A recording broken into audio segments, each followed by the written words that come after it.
Manning says the new congressional map serves the interests of the National Republican Party, not the people of North Carolina. The new map splits Guilford County, Manning's home, into 3 congressional districts.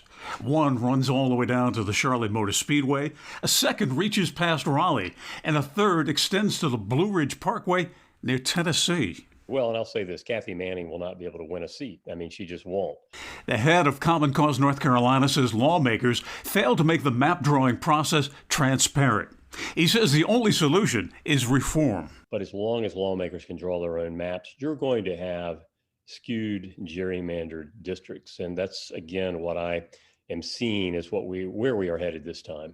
Manning, a Greensboro Democrat, issued a statement in response to the Republican map. Quote, "These congressional maps represent an extreme partisan gerrymander that splits communities of interest." It goes on to say, quote, "and shows a callous disinterest for the representation that North Carolinians requested during the public comment periods leading up to the vote." An independent analysis of North Carolina's new congressional map finds Republicans with 8 safe seats, Democrats with 3 safe seats, and 3 undecided districts. 2 of the 3 undecided districts favor Republicans. We knew, that the other side would not be happy no matter what the maps looked like. So that's not a surprise at all. Senator Joyce Kravick, a Republican member of the map drawing committee, says lawmakers didn't use partisan or racial data to make the maps.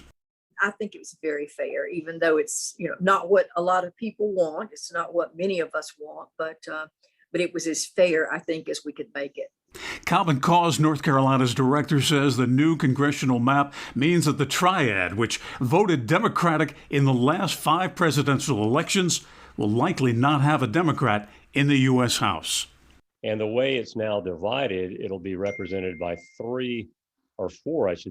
different congressional representatives, and they will all likely be Republicans. Lawmakers are expected to pass new maps for the state House as well as the state Senate before the end of the week. Meantime, there's already been a lawsuit filed against those maps by the Southern Coalition for Social Justice. In Greensboro, Bill O'Neill, WXII 12 News.